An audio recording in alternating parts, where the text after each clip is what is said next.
Salamat po sa pagkakataon na ipinagkaloob niyo sa akin na makapagbahagi para sa personal na pagninilay at debosyon kay Poong San Jose. Alam naman po natin na ang taong ito ay natatangi sapagkat itinalaga ni Papa Francisco bilang taon ni San Jose, Year of Saint Joseph, na nagsimula December 8, 2020 at magwawakas December 8, 2021. Ano ba ang kadahilanan kung bakit nagkaroon tayo ng natatanging pagdiriwang ng buong simbahan para kay Poong San Jose? Ang kongregasyon po ng Oblatos ni San Jose, ito po ay samahan ng mga relihiyosong pari at brothers na itinatag ni San Jose Marelo taong 1878. Naglalayo ng palaganapin ang pagsunod kay Jesus sa pamamagitan ng halimbawa ni Poong San Jose. Sa huling isinagawang General Chapter of the Congregation na nangyari noong taong 2018, nagmungkahi ang mga miyembro sa Santo Papa. Ganito po ang kanilang mungkahi. This General Chapter, seeing our times particularly marked by a weariness of faith, by continued disorders which affect the Church and the world, and by the ongoing frailties to which families are exposed, by the coming 30th anniversary of the Apostolic Exhortation Redemptoris Custos of St. John Paul II, by the upcoming 150th anniversary of the decree Quemamodum Deus, with which Blessed Pius IX in 1870 declared Saint Joseph patron of the Catholic Church, and echoing the voices of the Joseph movement and of many other congregations and religious institutes who are honored to be entitled to Saint Joseph, and of many devout people scattered throughout the world, implores the Supreme Pontiff, Pope Francis, to designate for the entire Church a special year dedicated to Saint Joseph, to renew among us that faith, hope, and charity which shone forth in the life of the guardian of the Redeemer and head of the Holy Family. Nung sumunod na taon, ang Santo Papa ay nagpalabas ng apostolic letter Patris Corde, the heart of the Father, na nagsasaad ng buhay ng pagiging ama ni San Jose na ibinibigay sa tagapagligtas na walang iba kundi si Jesus. Sa buhay ni Poong San Jose, mababatid natin na napakalaki ang iniambag niya sa plano ng kaligtasan ng daigdig. Nais ko pong ibahagi rin ang presensya ng Oblatos ni San Jose dito sa Pilipinas, na kung saan nagsimula ang debosyon at pagkakilala ko kay Poong San Jose.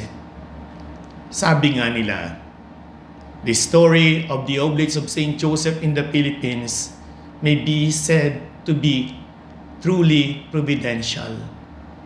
Ito po ang nasa isipan ni San Jose Marelo, ang tagapagtatag ng Oblatos ni San Jose, nung tanungin sino ang papatnubay sa mga miyembro ng samahan.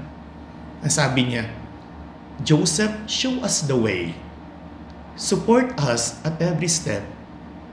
Lead us where divine providence wants us to arrive. Bagong tatagpo noon ang Diocese ng Lipa na pinamumunuan ni Obispo Giuseppe Petrelli, ang unang obispo ng Lipa. Nangangailangan po ng mga pari na maglilingkod sa diocese. Humingi sila ng tulong mula sa samahan ng Giuseppini de Morialdo na pinamumunuan ng kanilang General Superior, Father Eugenio Refo. Subalit wala siyang maibigay na pari. At sa halip, nabanggit niya na ang Oblates of Saint Joseph na kaibigan niya, kahit konti pa lang, makikita ang dedikasyon sa paglilingkod. Nagpaalam ang noong General Superior ng Oblatos ni San Jose, Father John Batista Cortona, OSJ, sa Santo Papa Benedicto XV, nahahayaan na makapagmisyon ang bagong samahan sa Pilipinas. At ang wika ng Santo Papa, if they go, they do me a true favor, and I give them a blessing with all my heart. July 1915, umalis ang unang grupo ng mga paring oblatos ng Italia para magmisyon sa Pilipinas, partikular sa Diocese ng Lipa.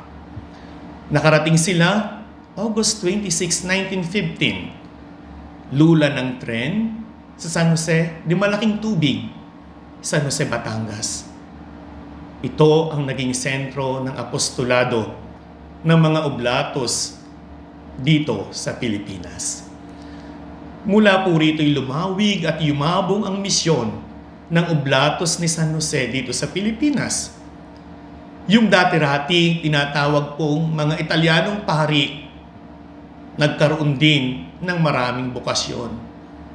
Sa mga parokya at paaralan na pinangangasiwaan, lumawak ang pinaglilingkuran ng oblatos ni San Jose dito sa Pilipinas. Lumawak din po ang debosyon kay Poong San Jose sa kanilang pamamagitan. Ilan lang sa mga debosyon na kinagawian nilang gawin ang pagdarasal ng 7 sakit at 7 tuwa ni Poong San Jose na dinarasal sa mga parokya at paaralan tuwing araw ng Miyerkules. Ang pagdarasal ng Rosaryo kay Poong San Jose, ang araw-araw ng pagdarasal ng mga litanya para kay San Jose, at ang paglilipat santo ng imahin ni San Jose.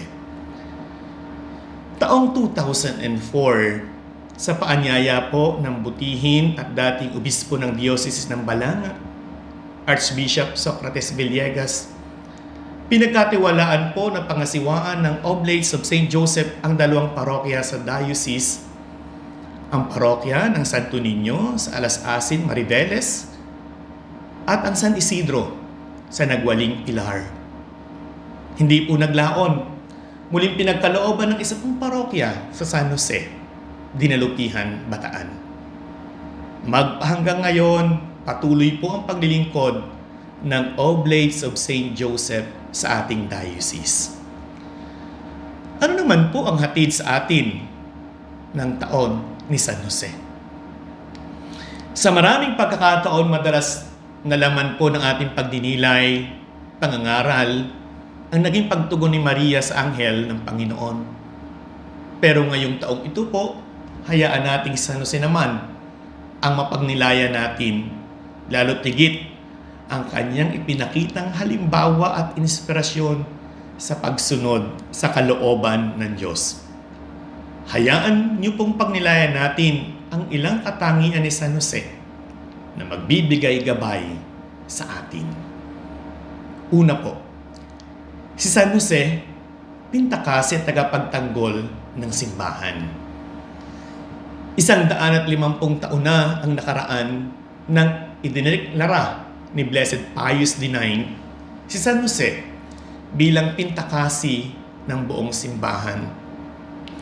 Nagdurusa po simbahan noon dahil sa mga kaaway, hindi lamang mula sa labas, kundi maging mula sa loob ng simbahan. Mula sa labas dahil pagkatapos po ng French Revolution at noong panahon ng Enlightenment, ang makamundong kapangyarihan ng simbahan ay tinuligsa na dapat wakasan at wasakin. Mula naman sa loob ng simbahan, ang simbahan po ay nahahati sa hangaring bumalik sa nakaraan at sa hangaring pagsamahin ang pananampalataya at pakikitungo sa mundo.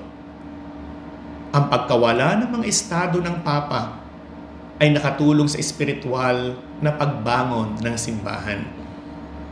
Naging dahilan din po ito upang pagnilayan ang pagbabago sa mga tradisyon ng simbahan at sa mga gabay na dapat unahin.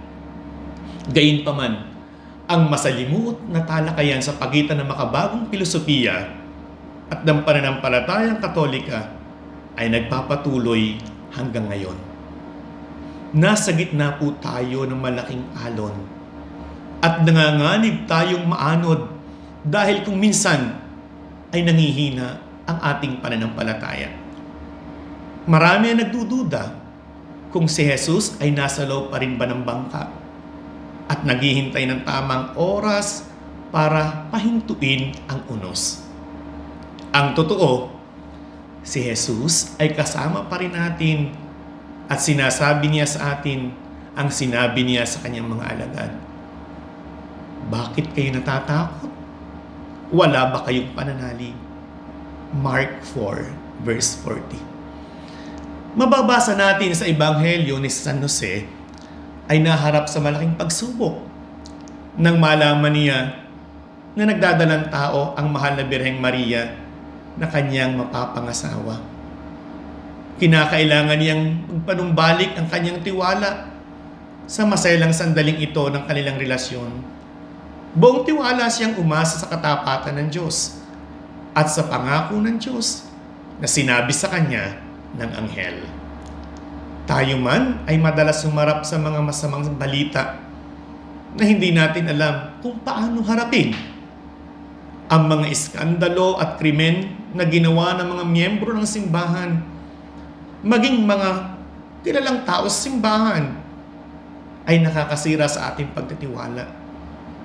Na-eskandalo ang maraming mananampalataya sa buong mundo at may dahilan namang masindak. Tila ang simbahan ay mayroon na namang pinagdadaan ng mabigat na pagsubok. Gayunpaman, tulad ni San Jose, magtiwala tayo sa mga salita ng Diyos at manalig sa pangako ni Kristo na ang mga pintuan ng Hades ay hindi mananaig laban dito.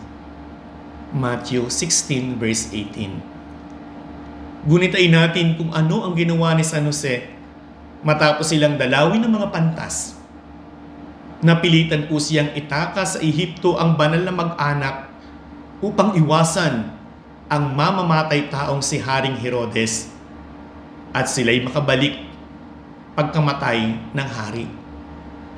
Sa buhay ni Jesus ay mababanagan po natin ang kasaysayan ng bayang Israel na naging alipin sa Ehipto at pagkatapos ay nagbalik sa lupang pangako. Ito rin ang larawan ng kasaysayan ng simbahan na patuloy pong naglalakbay sa mundo hanggang makabalik sa lupang pangako, ang langit. Si San Jose na siyang gabay ng banal na mag-anak ay gabay din ng bawat pamilya ng simbahan sa paglalakbay na ito. Doon sa Nazareth, binantayan niya at inalagaan ang banal na mag-anak. Kung paano si San Jose ay naging tagapangalaga at tagapagtanggol ng Birheng Maria at ni Jesus, patuloy pa rin siyang nagtatanggol sa buong simbahan. Kaya nga binabanggit natin, protector of the Holy Church. Ikalawa po, si San Jose ay mapagpakumbabang sumunod sa kalooban ng Diyos. Mababakas po natin kay Poong San Jose ang kababaang loob. Sa maraming mga imahen sa loob po ng mga simbahan, makikita natin ang mag-amang Jesus at Jose. San Jose at ang batang si Jesus. Sa biglang tingin, para bang inaakay ni San Jose si Jesus. Subalit kung titingnan ng malapitan, mapapansin po natin na ang batang si Jesus ang umaakay kay San Jose. May mahalagang paliwanag ito, hindi lamang tungkol sa ugnayan ng banal na pamilya o mag-anak, kundi maging sa ating mga sari-sariling pamilya, sa buhay ng ating mga pamayanan at sa buong simbahang Katolika. Bagaman ang Birheng Maria at San Jose bilang mga magulang ni Jesus ang nagpalaki at gumabay sa kanilang anak, subalit sa bandang huli, ang anak ang siya pa rin nanguna at gumabay kina Maria at Jose. Mababasa po natin sa Ebanghelyo na maraming beses na nahirapan silang unawain si Jesus. Sinubukan pa nga ng kanyang mga kamag-anak na pagsabihan ng Panginoong Jesus. Sandali ninyong isipin ang pagkabalisa ng banal na mag-anak dahil sa ikinikilos ng Panginoong Jesus bilang Mesiyas. Tulad ng mababasa natin sa Ebanghelyo. At nang mabalitaan yon ng kanyang mga kamag-anak, nagsilabas sila upang siya ay hulihin. Sapagkat kanilang sinabi, nasisiraan siya ng bait. Mark 3 verse 21. Sa mga panahong ito, waring San Jose ay pumanaw na. At sa tagpong ito, makikita nating hindi sinunod ni Jesus ang alituntunin ng normal na pamilya, kundi ang alituntunin ng Diyos. Sukat na itakwil siya ng kanyang pamilya. Ang pagiging tunay na bahagi ng pamilya ng Panginoong Jesus ay nakabatay hindi sa dugo, kundi sa pagtupad sa kalooban ng Diyos. Mark 3:35. Kung minsan po, naiisip ko na ang ugat ng ilang suliranin sa ating mga pamilya at pamayanan ay sa kadahilan ng pinapanigan natin ang ating mga kadugo at hindi ang espiritu.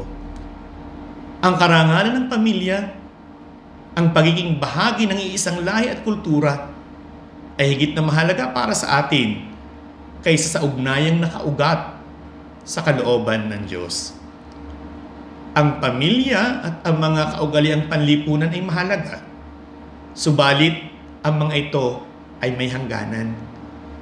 Sa totoo lang, hindi ang ating mga pamilya, hindi ang ating mga pamayanan, hindi ang ating diocese, at ang buong simbahan ang umaakay sa Panginoong Jesus, at hindi tayo nagtuturo sa Kanya ng daan. Ang kabaligtaran po ang siyang totoo. Hawak tayo ng Panginoong Jesus sa kamay, at siyang umaakay sa atin sa daan.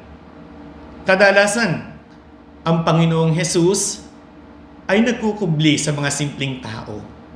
Walang malay na bata na higit na nakaalam kung saan at kung paano sumulong sa buhay. Ito ang dahilan kung bakit kailangan nating makinig ng mabuti sa mga tinig.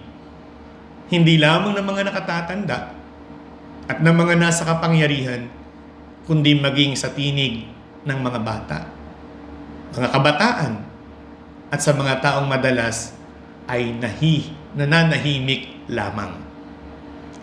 Ikatlo po, si San Jose bilang puno ng banal na angkan. Si San Jose hindi lamang tapat na kabiyak, isa rin siyang mapag-arugang ama. Mahalaga sa kanya ang pangangailangang material at espiritual ng kanyang pamilya. Bilang gabay sa banal na pamilya, pinangangalagaan din niya ang kanilang buhay espiritual. Kasama ng Birheng Maria, dinala nila si Jesus sa templo upang mag-alay ng handog ayon sa batas ni Moises. Ayon sa Ebanghelyo ni San Lucas, dinala ni San Jose ang kanyang pamilya sa malayong lakbayin tungo sa templo ng Jerusalem taon-taon para sa kapistahan ng Pasko. Luke 2 verse 41. Siya ang huwaran at katulong para sa lahat ng mga magulang na nagsisikap na palakihin ang mga anak sa pananampalataya sa gitna ng mga kahirapan sa buhay. Dahil nga po sa mga kahirapang dulot ng pagkakalayo, ng panahon, mga araw-araw na trabaho, mga ambisyon, at iba pang mga problema, ang mga magulang ay natutuksong kalimutan ang kapakanang espiritual ng mga anak. Ang halimbawa po ni San Jose ay mahalaga, lalong-lalo na sa mga ama.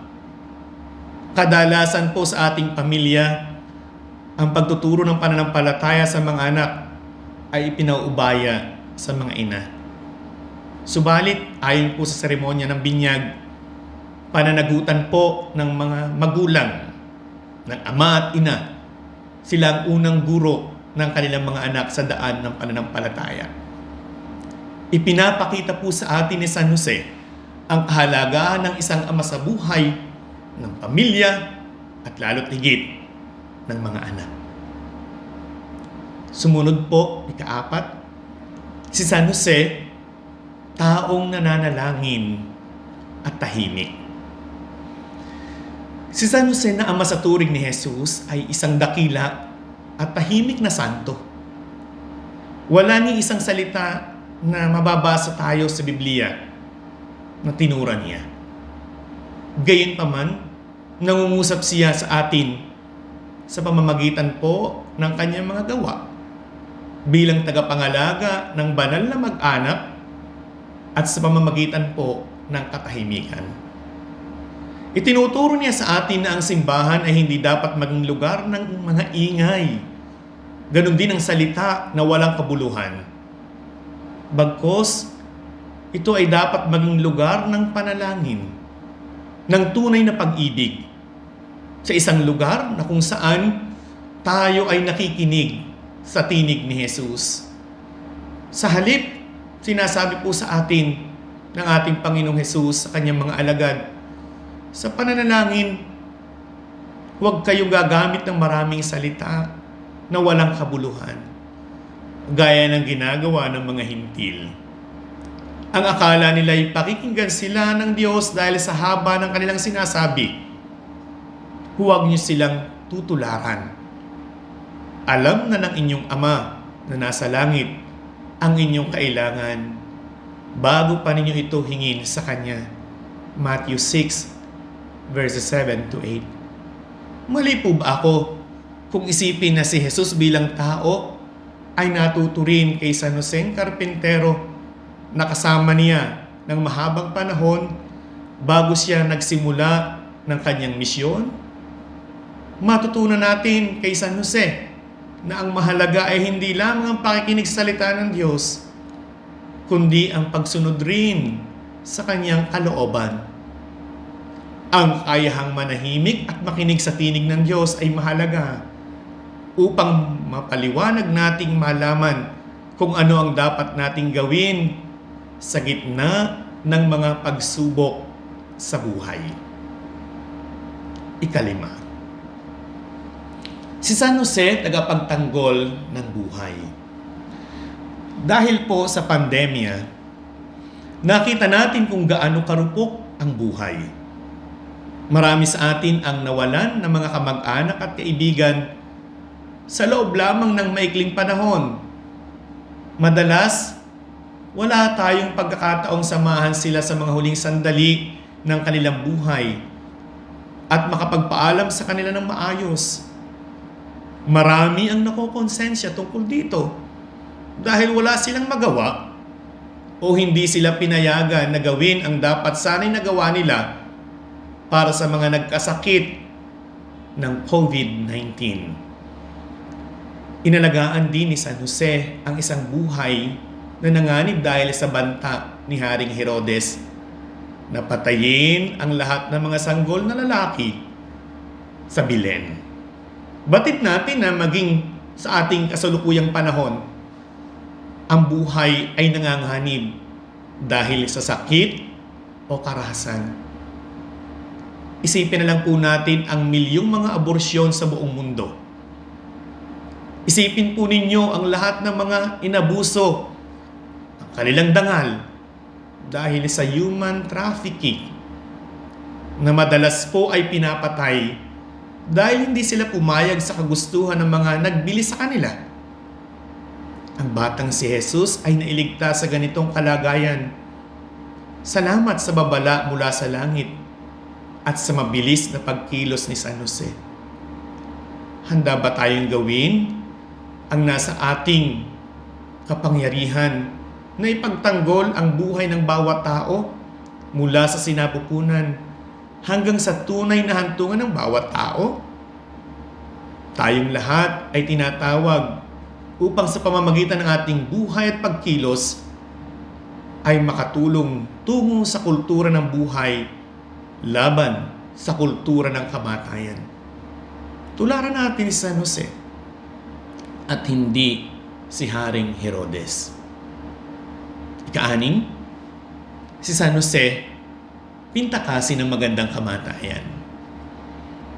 Sa ngayon, isang matinding paraang tinuturo sa atin ng taon ng pandemya na tayong lahat ay nasa bingit ng kamatayan.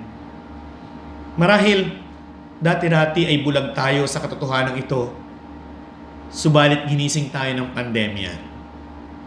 Ngayon, batid natin na nariyan ang posibilidad na kahit sino ay maaaring tamaan ng nakamamatay na virus. Marami sa atin ang nakasaksi kung paano ang kamatayan ay pumasok sa daigdig, sa pamilya, sa kapitbahayan.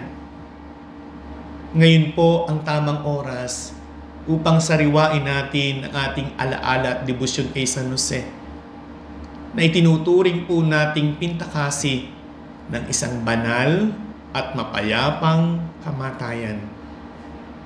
Hinihimok ng simbahan na ang mga nasa bingit ng kamatayan at iyong mga nasa paligid nila ay humiling ng patnubay kay San Jose sa oras ng kamatayan. Hindi natin alam kung kailan at paano namatay si San Jose. Sa ating pong paniniwala, pumanaw siya sa piling ni Jesus na kanyang anak sa turing. Ano pa ang ating maaaring hilingin kundi ang tulong at presensya ni Jesus kung dumating na ang ating takdang oras? Ikapito po, pumunta kayo kay San Jose. Sa kapistahan ni San Jose, dinadasal po natin doon, ang matuwid na taong ito ay pinagkaloob mo bilang kabiyak ng Birheng Maria, Ina ng Diyos, at itinalaga bilang matalino at tapat na tagapangalaga sa iyong pamilya upang bantayan bilang ama ang iyong bugtong na anak na ipinaglihi sa kapangyarihan ng Espiritu Santo ang ating Panginoong Hesukristo. Tinupad ni San Jose ang kanyang misyon ng may pagpapakumbaba at nagsilbi siyang katuwang ng Birheng Maria. Sa bagay na ito, maaari siyang maging gabay natin sa buhay pananampalataya. Itinuturo niya sa atin na upang pangalagaan ang mga bagay tungkol sa Diyos, upang pangalagaan ang nagkatawang taong anak ng Diyos, at upang sumampalataya ay hindi kailangan ang mataas na pinag-aralan o maraming pagsisikap na gamit ang relihiyon. Ang kailangan lang ay isang tahimik na oo sa plano ng Diyos. Kinakailangan lamang niya na samahan ang Birheng Maria at pamahalaan ang paglaki ng anak na sa ibang pagkakataon, ang kilos nito ay nagpahirap sa kanyang kalooban. Nagsalita ang Birheng Maria para kay San Jose nang tanungin niya ang kanyang 12 taong anak doon sa templo. Anak, bakit mo ginawa sa amin ang ganyan? Narito ang iyong ama at ako na hinahanap kang may hapis. Nagulat sila sa sagot ng kanilang narinig. At sinabi niya sa kanila, bakit ninyo ako hinahanap? Di ba talastas ninyo dapat akong manatili sa bahay ng aking ama? At di nila maunawaan ang pananalitang sa kanila ay sinabi. Luke 2 verses 48 to 49. Hindi ba ito ang konsuelo sa ating lahat na madalas ay hindi natin maunawaan ang ginagawa sa atin ni Jesus? May tuturo sa atin ni San Jose higit kanino man ang ibig sabihin na mabuhay na malapit sa hiwaga ng Diyos. Si Santa Teresa ng Avila, isang doktor ng simbahan, ay may matibay na debosyon kay San Jose. At madalas niyang itagubilin sa mga mongha, pumunta kayo kay San Jose. Genesis 41:55. Ang mga salitang ito ng paraon ay patungkol kay Jose ng Ehipto sa Lumang Tipan. At ipinatutungkol din ito ng mga santo kay San Jose. na sa parehong paraan ay tumutulong sa panahon ng kagipitan. Siya ay isang maaasahang bagay para sa ating lahat na nagnanais na mabuhay sa presensya ng Diyos habang pinangangalagaan natin ang ating pang-araw-araw na gawain at tungkulin, paglalakbay at gawain, pagkalinga sa kapwa. Lumapit tayo sa matalino at tapat na katulong na itinalaga ng Diyos na mangalaga sa pamilya ng simbahan upang hikayatin, gabayan at ipagtanggol tayo sa ating paglalakbay. San Jose, ipanalangin mo kami. Ano po ngayon ang inaasahan na makita sa mga anak ni San Jose? Bilang miyembro po ng Oblatos ni San Jose, malinaw na itinuturo ni San Jose Marelo, ang aming tagapagtatag, kung paano dapat pamarisan ang halimbawa ng pagiging relihiyoso ni Poong San Jose. Sapagkat laging una sa kanya ang Diyos. Kanya nga, ang hamon po sa amin, palawigin ang buhay Kristiyano, ang pagsasabuhay ni Poong San Jose. Siya ang sukatan at gabay na aakay sa bawat oblato. Hayaan niyo pong basahin ko rin sa inyo ang Article 3 mula sa Constitution po ng Oblates of St. Joseph. To follow Christ is to live as St. Joseph served Jesus and Mary in union with God, in humility, in hidden life, in hard work, and in total commitment to the interests of Jesus according to the divine providence. These are the spiritual marks that should enliven the OSJ apostolic work in the service of the church, in pastoral ministry, in the education ministry, and in devotional promotions. It is nothing but a testament to the Josephite character of the religious life of every oblate. Kanya nga po, sinasabi sa atin ngayong Year of St. Joseph, to increase our love for this great saint, sapagkat kalakip nito ang mga espesyal na grasya na mapapasa atin sa pamamagitan niya. Habang tayong Katoliko ay nagdarasal at sumasalamin sa buhay ni San Jose, meron tayong makukuhang plenary indulgence o pagpapatawad ng lahat ng temporal na parusa dahil sa kasalanan. Ang isang pagpapatuo ay maaaring mailapat sa sarili o sa isang kaluluwa sa purgatorio. Hayaan niyo pong wakasan ang aking pagbabahagi sa pamamagitan po ng panalangin ng pagtatalaga ng sarili kay Poong San Jose. O pinagpalang San Jose, itinatalaga ko ang aking sarili sa iyong karangalan at ibinibigay ko ang aking sarili sa iyo upang ikaw ang lagi kong maging ama, tagapagtanggol at gabay sa landas ng kaligtasan. Tamuhin mo para sa akin ang dakilang kadalisayan ng puso at maalab na pagmamahal sa buhay panloob. Batay sa iyong halimbawa, ang lahat ko nawang gagawin ay maging para sa higit na kaluwalhatian ng Diyos.